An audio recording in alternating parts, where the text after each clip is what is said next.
আচ্ছা, মেহেদি ডিজাইন করাটা যে সবাইকেই জানতে হবে বা মেহেদি পরলেই যে একদম সুন্দর করে ডিজাইন করে মেহেদি পরতে হবে, এটা কোন আইনে লেখা আছে?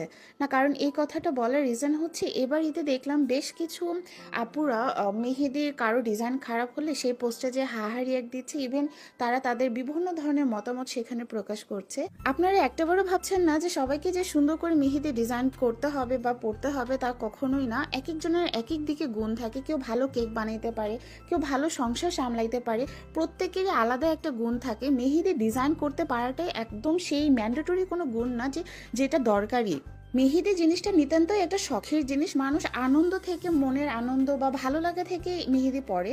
সেই ক্ষেত্রে মেহেদি ডিজাইন সুন্দর হতেই হবে তা কখনোই না। আবার হাতে গোনা গুটি কয়েক মানুষ থাকে, তারা এমনভাবে বিষয়গুলোকে প্রেজেন্ট করে মনে হয় সবসময় মেহেদি আর্টিস্টের কাছ থেকে মেহেদিই পড়তে হবে, তারপরেও যেন সুন্দর ডিজাইন হয়।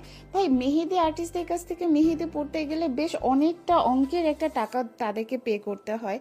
জীবনে এর থেকেও অনেক বেশি প্রয়োজনীয় জিনিস আছে যেটার জন্য টাকাটা অনেক বেশি গুরুত্বপূর্ণ। আর আরেকটা বিষয়, আপনারা প্লিজ মেহেদি জিনিসটাকে এমনভাবে প্রেজেন্ট করেন না যে এটা আপনাকে একদম সুন্দরভাবেই পড়তে হবে, নতুবা আপনি রিভিউ পোস্ট করতে পারবেন না বা পাবলিক প্লেসে আপনার ডিজাইনটা আপনি শো করতে পারবেন না।